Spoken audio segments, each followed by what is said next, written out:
Hey everyone. Okay, so right from the jump, I'm gonna say the main thing I disliked about the chapter, because honestly, it's an issue I've been having with the series for a while now. I just couldn't crystallize it into words until now, which is that I think it spent more time than what was necessary in setting up the premise of Izuku using the blood to fake out Shigaraki.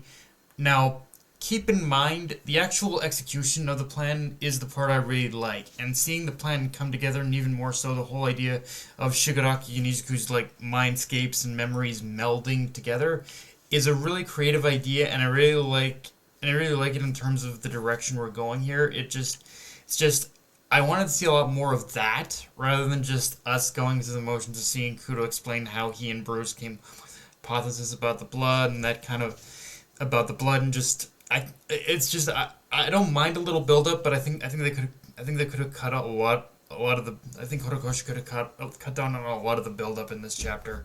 And that kind of applies a lot to the moments with the other holders in the chapter where it feels like they're just used for like filler commentary and filler and background commentary, or the moment just doesn't. It's either that or the moment just doesn't feel as naturally woven into the action as it could be.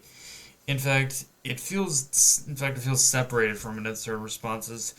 The only thing I can offer to Kudo's moment of reflection is that you could say it's used as a build up to his final moments before being absorbed, but okay, but now that we are at the moment where Kudo like cracked through Shigaraki's inner shell, it's gonna be interesting to see how we explore this and where this goes, because if these first initial moments of memory melding are anything to go off of, it looks like we're headed for one hell of a roller coaster of both Shigaraki and Izuku's memories to show just to kind of show what led them both of them to this point, which again I think has a lot of fun potential and possibilities in terms of really exploring what Shigaraki was really feeling in these moments, but also maybe re-examining some of Izuku's moments as well throughout the series.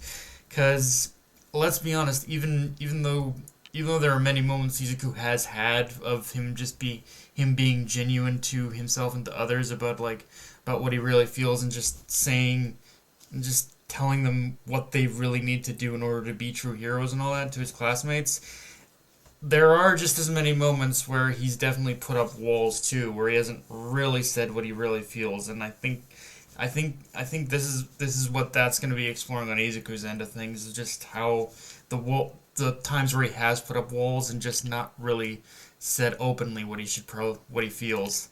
Um, Now, in regards to the fight itself, though, I like how we do see a lot of its which I like how we do see a lot of see a lot of which one can land the first blow first, and whoever leaves the biggest opening is the one who feels. Which, honestly, I like how it looked like they were about to kind of cancel each other out until Izuku pulled that trick with the blood and the smoke screen. Like if he hadn't done that, I think the strategy would have mostly failed. And I do like how Kudo does kind of give Izuku those final parting words of, "I was just a fandom kid. Don't worry about me. Like I'm doing this for my own volition, for my own reasoning." It's just a nice feel. It's just a small, nice, good feel self-sacrifice moment for a character who arguably had been completely disinterested in associating with Izuku, much less willing to help him, is now the one who opened the door for Izuku to at least attempt to reach Shigaraki. I think the only thing that again did feel a little forced about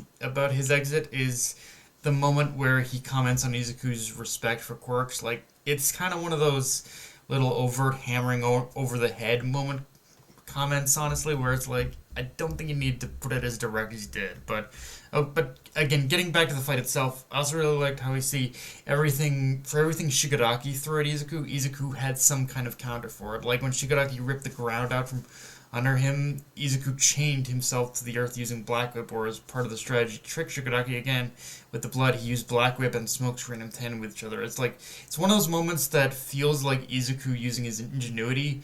Something I've definitely felt Horikoshi kind of has forgotten about more than once, but it's nice to see him use here.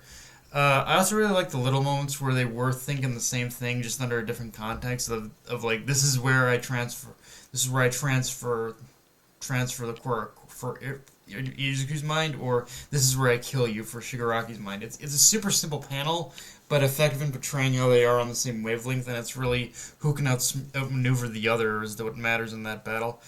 With all that said, I'm about to say something blasphemous to cap off this review, but this was definitely not one of Horikoshi's stronger chapters in regards to artwork or page layout. Like, there are moments where these two things shine, but there's equally just as many moments where it feels like not Horikoshi's best foot forward. Where either the artwork is kind of lacking or there's a panel layout that feels a little too cramped. I think where the artwork really did pop for me is, again, when we started going into that memoryscape and sort of melding of the memories and minds kind of thing, and seeing all of Izuku and Shigaraki's memories again start to meld together. I think that's where the artwork was at its best, but everywhere else it wasn't even bad per se. It was just okay. It wasn't like anything super. It wasn't anything like as great as what we've seen in previous chapters. It felt like just the artwork just felt okay. It wasn't terrible. It wasn't bad. It was just okay, honestly. But yeah, guys, that's pretty much all I got for this review. If you enjoyed the video, like, comment, subscribe, follow me on Twitter, Analyst Crunchyroll, be sure to notification bell, hit the subscribe button, and just share the video around, guys. Dark Knight of Anime signing off. Later, everyone.